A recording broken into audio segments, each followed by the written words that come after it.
The first of 3 end-of-season flyaways for the 2022 Motul FIM Superbike World Championship. We're back in South America for the 4th time, 1,000 kilometers west of Argentinian capital Buenos Aires in the province of San Juan, with business still to be done before we can head to Indonesia and Australia.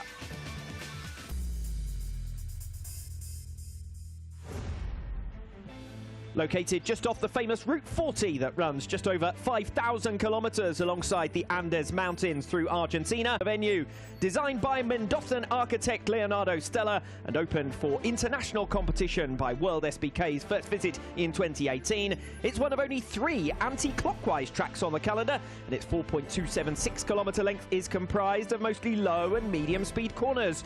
Overtaking is challenging here and based mainly around 2 key straights. Though the run to turn 1 here measures just 564 meters, it provides the biggest braking zone because of the sharp, more than 90-degree corner that follows it. It's then single file until turn 6, where the normal wide racing line is all about setting yourself up for the long 1,032-meter back straight, but that leaves the door open for overtaking into turn 7.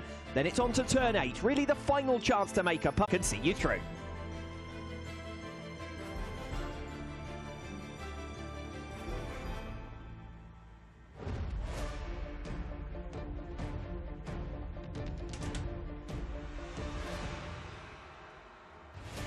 If you didn't tune in for this afternoon's Tissot Superpole race, then you missed a treat. The only 3 race winners in 2022, the top 3 in our championship, went head-to-head for 10 laps, each leading at least 1. Toprak Razgatlioglu leading 6, including the last. Track position is key against Alvaro Bautista. The same determination and overtaking move into turn 9 that cost Toprak yesterday turned to his favour earlier on. But Steve English alongside me, you can't ride like Toprak did in the Superpole race for 21 laps in race 2.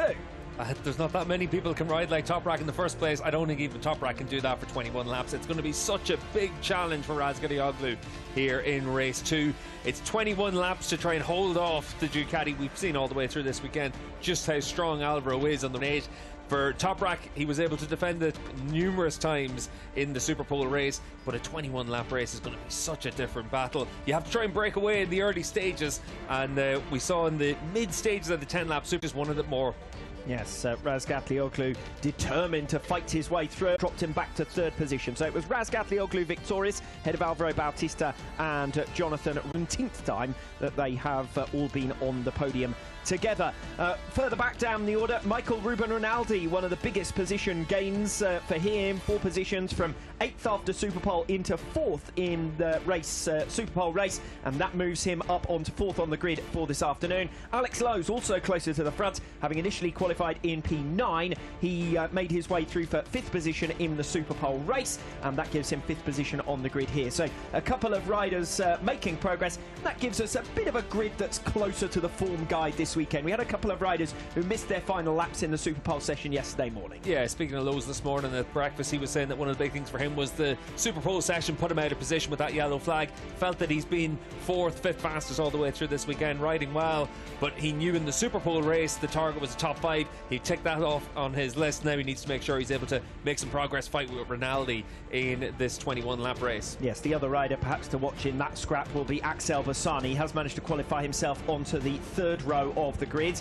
Ika Lekawona has been strong throughout this weekend, but he could be the one of the 3 riders on that 2nd row who's a little bit vulnerable. Started this weekend strongly, certainly, with a 4th place in race 1. Yeah, I think it's certainly going to be one of those situations where for a lot of riders they'll feel that they've got a good chance of being able to do something in the closing stages of the races, maybe not fighting for the podium, because it does look like the top 3. The feature length race, he was very strong, able to scrap it out with Jonathan Ray until his tyres started to drop off in the closing stages. That he's going to certainly feel that he needs to do something similar now. Let's see some of the best then of this Superpole race. Alvaro Bautista coming through on Toprak Razgatlioglu. Misjudged it and went down. Didn't make the same mistake again. Yeah, and you just have to look and see what Bautista is able to do here. Consistently able to get the run on Razgatlioglu into turn 8. He actually defended the position quite well on this occasion to be able to try and hold off Razgatlioglu, but Toprak in the final couple of laps he was able to make a couple of daring moves. This is into turn 10, and this is a really just take some avoiding action. You want to cost him as much time as possible when you're trying to overtake him. That's what Toprak tried to do a few times, including down in towards turn 1. And into the final lap, it was Alvaro Bautista leading across the stripe, and it was Razgatlioglu very quickly leading on the final lap. Yeah, and you can see here on the last lap, Toprak tries to force Bautista to go the long way around on the run in towards turn 8. He's not close enough to make a move into 8 to try and retaliate, but he is able to try and just force it down the inside into 9. Speaking to Paul Denning after the race, the team manager for Yamaha said, do you know what, to make that move after the incident yesterday on the last lap, he thought it was Toprak's best win ever.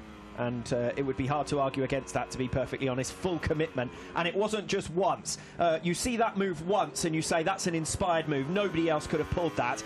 But Toprak did it twice in that race. He did it a couple of times, and the reason that he was doing it was he was trying to put his bike into a position to set up that retaliation into 9, just by making sure he could have the run through the short chute between 8 and 9 to set up that move. He learned from yesterday's crash where he was a little bit offline trying to battle with Bautista, and instead he's able to put that away into the memory bank and learn from it. That's what champions do. We've got to give Alvaro Bautista his credit though as well.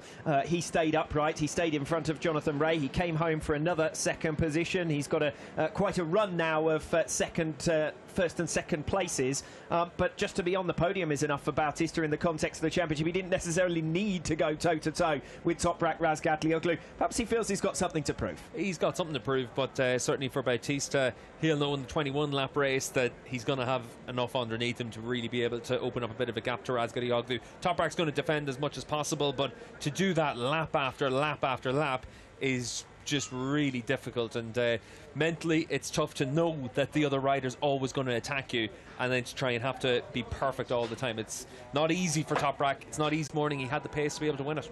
Yesterday in race 1, Jonathan Rea and Toprak Razgatlioglu both going for the harder tyre. Alvaro Bautista was able to make the SCX tyre work over the 21 laps. I wonder whether that gave him a little bit of an edge, and is there anything that Razgatlioglu or Rea... We don't have a cool wind blowing across the track. That was actually what was causing one of the big issues for a lot of the riders yesterday in terms of their choice between the zero tyre, slightly harder than what Bautista was using, and maybe today they might be able to take a bit of a gamble on it. But speaking to a lot of the riders, they've said that it's actually pretty similar, much of a muchness between the two tyres in terms of their overall performance. As we watch on board with Jonathan Rea, this is where it all went wrong for him in the Superpole race. He was leading at the time. He was working hard against Toprak Razgatlioglu, and the pair of them were quite well clear of Alvaro Bautista at that stage. Yeah, we saw Jonathan miss an upshift yesterday. That's what allowed Bautista to come through in the straight between 9 and 10. He misses a backshift on the run in towards turn 1. That's what pushed him wide, and that's ultimately what cost him the race win. On the penultimate lap of the race, he broke the lap record, and he just had too much ground to make up.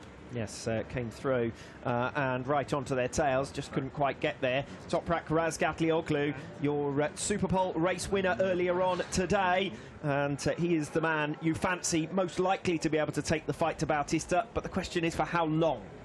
Well, that is the million-dollar question right now. 21 laps. Hand it over. Yeah, I'll give you that afterwards. You can take the IOU. But for Bautista, 21 laps with the advantage that he has, it's just going to be really tough for Toprak. He's going to be able to stay with them for the first half of the race. Anything beyond that's going to be really difficult, because we saw yesterday just how consistent that Bautista could be. He was just able to pull out a tenth of a second here, there and everywhere, and eventually it was a 5-second lead.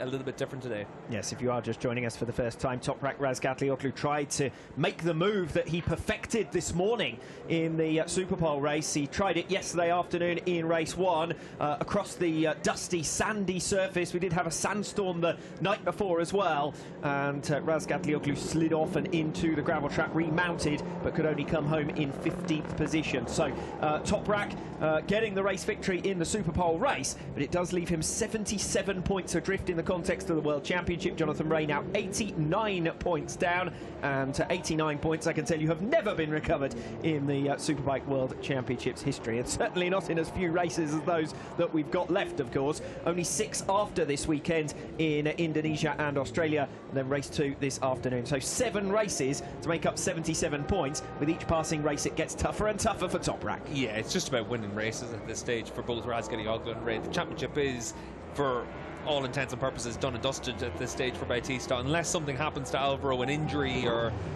something catastrophic. It really is a case of, for Razgatlioglu, you're just going out there to try and win as many races between now and the end of the season, prove that you're the best rider in the world, and that's certainly the motivation for him and Ray. I think Razgatlioglu and Ray probably have already started doing their rain dance for Indonesia, haven't they? It could be around about the right time of year to get a little bit of wet weather, and then 62 points are up for grabs in one weekend, remember. But that's a bit of a fleeting hope, perhaps, when you're 77 points down. Yeah, when you look at what we've been able to see Bautista do this season, he's measured his season to perfection up to this point. He's won his races when there's been the opportunities. He's been able to leave it where there's been a bit of a margin everywhere else as well.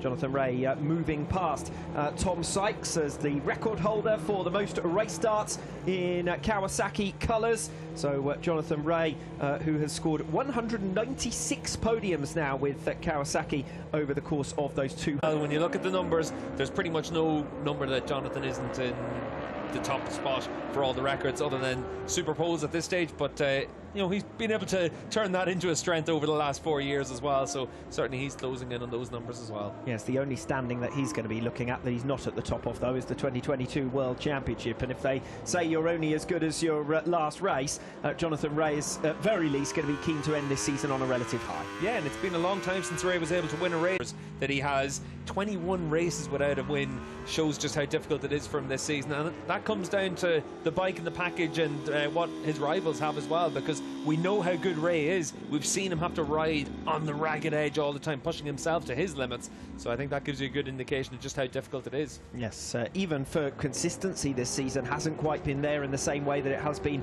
in past campaigns. 5 consecutive podium finishes for Jonathan Ray, but that's his longest podium streak in 2022, so there have been all sorts going on. Obviously the retirement, the double crash in Assen that involved Toprak Razgatlioglu as well, cost them both major points, with Alvaro Bautista going on to win that race. But there have also been times where Ray, for pure pace, has been pushed off the podium. That in the past has been almost unheard of. Yeah, and it is a situation that probably exaggerates as well just the differences between the bikes, because everything is so close in World Superbikes now that if one manufacturer or one bike has that slender advantage, we tend to see the second bike from that group able to also push to the front. We've seen that quite a few times with the likes of Rinaldi and even Bassani in yesterday's race as well.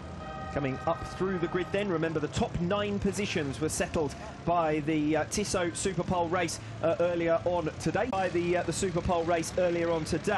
The next positions all determined by the Superpole session yesterday morning. So Scott Redding, the only one who was in the top 9 positions on the grid after Superpole, who dropped out of them. He will be starting from the journalists and personnel are to know that it's Toprak Razgatlioglu. That's the man they're surrounding. He took his latest race victory earlier on today, 29th in Superbike World Championship, his 27th for Yamaha.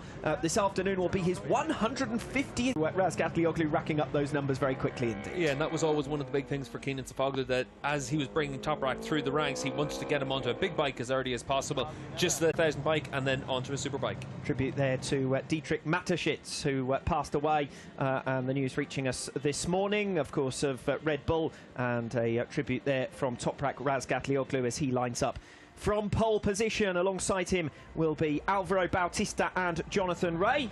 Bautista won race 1. Razgatlioglu got his revenge this morning in the Tissot Superpole race. Bautista looking for another win this afternoon. He qualified 3rd originally. He's moved up to 2nd on the grid here. Every chance that he could lead as early as lap 1. Yeah, it certainly is. And just to put Bautista's performance yesterday into perspective, he was 11 seconds faster than last year's race time. That equates out to about a half a second a lap. So it just shows you how much he was able to bring on the game as well with his performance yesterday. And I can only imagine how that will have improved since 2019 when Alvaro Bautista was a race 1 winner here in San Juan. This is Jonathan Ray, who completes the front row.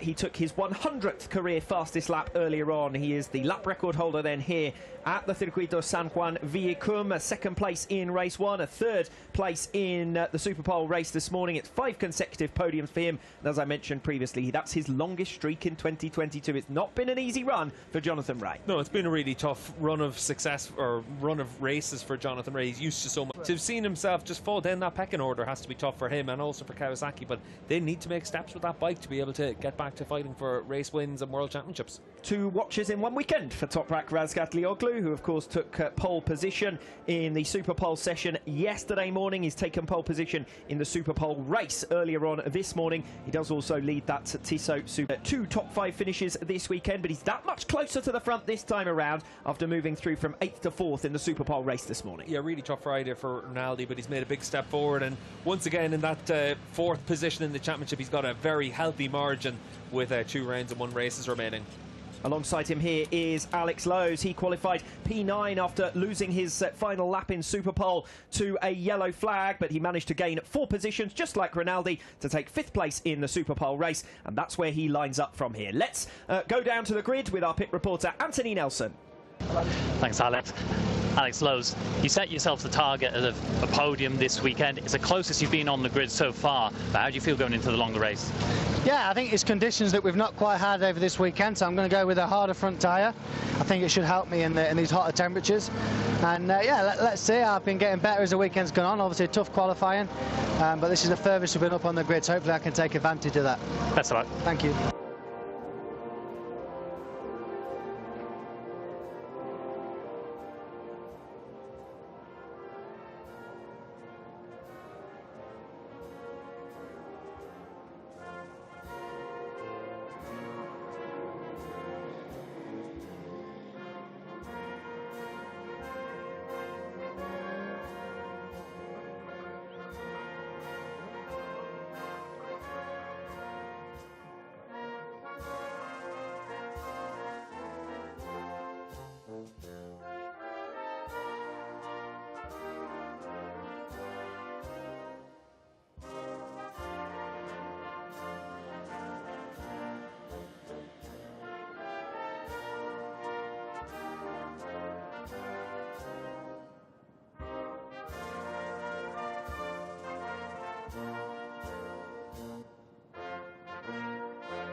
The national anthem just being played out before we continue on through the grid. Hearing from Alex Lowes just discussing the tyre choices, but as he implied there, we're in uncharted territory with the temperatures on the track up towards 54 degrees. Yeah, a lot hotter than what we've had at any stage over the course of the rest of the weekend. And listening to what Lowes is talking about there, it's about making a tyre choice on the front to give himself the best chance of being able to race with people. Sometimes you need to have something that's going to give you a bit more stability on braking. Sometimes you need to have something that's going to allow you to turn into the corner a little bit easier. Completing that second row of the grid then, alongside Alex Lowes, who we've just been talking about, it's Iker Lecuona, qualified in P4 in the Superpole session, so having had a previous pole at the Catalonia round, 4th place was his next best result. He converted into a 4th place finish in race 1, an excellent performance from him, relegated 2 places back with 6th in the Superpole race. Third row of the grid, Axel Bassani, Xavi Vieque and Loris Baz. Bassani dropping some positions to 7th on the grid earlier on today in the Superpole race, but he's never been a particular fan of the 10-lap distance, and over the course of race 1 he was able to get on terms and fight with Jonathan Rea before eventually losing out and taking 3rd position. So Bassani could well be one to watch here. He will be one to watch with that Ducati. We know how strong it is, especially whenever the grip goes down and it's a bit of a slick track, but it's going to be interesting to see if he's able to back up what he did yesterday and get himself into that podium fight. It's going to be a lot tougher with the likes of Rinaldi, Lowes and maybe Lecuona up there in that mix as well in the early stages. Pirelli Best Lap Award, of course. Alvaro Bautista it was who was who set the fastest lap yesterday in race 1. It was Jonathan Rea who set the fastest lap this morning in the Superpole race, and he is the lap record holder here in San Juan. Alongside Axel Bassani on the 3rd row of the grid, Xavi Vieque and Loris Baz. Vieque, who originally qualified in P10 in Superpole, has been hovering around the fringes of the top 10 places. 9th in race 1, capitalised on his tyre choice in the Superpole race to line up P8 on the grid here. Yeah, I really like the gamble from Honda in the Superpole race to make sure that they were able to try and find something for Vieira, and he managed to get himself into the top 9 in 8th position in the Superpole race, reflects for his grid position. Loris Baz completes that 3rd row. Once again, familiar territory for Loris Baz, up in 9th position. He was 9th in the Superpole races as well in Portimao, Catalonia, Manicourt and Donington Park as well. So just continuing where he likes to be in a race 2. Loris Baz, who had a disastrous race 1, just ran out of tyre and dropped right the way down the orders to 16th position. But 9th earlier on shows that he and BMW are capable. Scott Redding, 7th position in race 1. He was P5 in the Superpole session. He's the main victim of the Superpole race earlier on today. The only man in the top 9 to have dropped out of the front 3 rows of the grid. Yeah, one of the few riders, probably the only rider actually on the grid. Courtesy of his performance in the Superpole session that was best of the rest. 11th in that Superpole session was Andrea Locatelli. He took 8th position in race 1. He was 10th in the Superpole race earlier on. It has been a pretty barren recent run for Andrea Locatelli. Yeah, and it's been tough for Locke because he's actually made a pretty big step forward in terms of his race times, his lap times from last season, but unfortunately for him, a lot of other riders have made that step forward as well, and that's why he's been a little bit further down the order than he was last year, when maybe a few sets of circumstances probably aided him a little bit. But as it is, he's still 6th in the World Championship. He's in a scrap with Alex Lowes for that position, though. It probably does emphasise that the Yamaha best Yamahas after Razgatlioglu on pole. Well, how many times in the past did we say that Jonathan Rea was a little bit of a margin for error for Kawasaki? The same's the case for Toprak Razgatlioglu in the Yamaha. He gives them that bit of an opportunity to be able to fight at the front of the field. Other riders are just that step behind, and certainly they need to make that step forward. If anything, it's Alex Lowes who's closest to the #1 rider of his team, perhaps more so than Rinaldi against Bautista or Locatelli against Razgatlioglu. Lowes doing a good job. Yeah, Lowes has been really pleased with his form in the last few rounds, and certainly talking to Jonathan Rea and the Kawasaki squad, they've also said that there's been that step forward, and they've been able to work an awful lot closer together, both sides of the pit box, to try and push that Kawasaki as close as they can to the Ducati and the Yamaha. Andrea Locatelli then 11th position, alongside him Yamaha stablemate Garrett Gerloff. He's had 2 13th position finishes so far this weekend. The 5th row of the grid features Luca Mayas, Michael van der Mark and Kota Nazane. Mayas, who came through from 13th on the grid in the Superpole race to Michael van der Mark started the weekend with some great pace, didn't have the best of qualifyings, but he did manage to get into the top 10 in race 1, so he'll be hoping to do the same again here. Yeah, obviously the issue that we saw for Toprak in the crash elevated Mike for some decent points and fight it into the top 10 in this race. Completing the 5th row of the grid is Kota Nazane, 14 World Championship points to his name, and he hasn't added to that figure so far this weekend, and to try and do so he's going to have to defend against some big names, because the riders on the 6th row of the grid very strong indeed, the likes of Xavi Forés, Philip Ertl and Eugene Laverty, and then the 7th row of the grid with Tati Mercado, Oliver Koenig and Maximilian Scheib, and then Marco Solorza, who will round out your 22 rider field. The safety car moving away, which reminds us all that we're just 5 minutes away from getting underway here at the race 2 of the Motul Argentinian round, the final race action of the weekend campaign. Still plenty of racing to look forward to. It's a bit of a shame that Toprak Razgatlioglu went down yesterday, because that's made that margin for Alvaro Bautista that much greater. Yeah, and I think now for all the teams, you can see there as they get ready now for 3 minutes to go and the start of this race, but for all these teams now, they're just trying to decide what the strategy has to be for this race. 55 degrees track temperature means that it's going to be a real challenge for everyone out there. We heard from Alex Lowes about the fact that he's going to look to make a change to his front tyre compared to yesterday. That's going to put him in line with what the likes of Jonathan Rea have been using as well, back to something more similar than what Kawasaki use week in, week out. So it's going to be interesting to see if any other riders make a change. We did see quite a few riders able to use the X tyre yesterday, especially Alvaro Bautista obviously at the front of the field, but also Axel Bassani as well and onto the podium. As we go through some of the riders further back down the order, worth a quick mention of Xavi Forés, who'll be aiming for a top 10 place here. Of course, Forés, with 16 World Championship points now to his name. This is only his 2nd appearance of the 2022 campaign. He came in as a substitute rider for Go 11 at the Estoril round.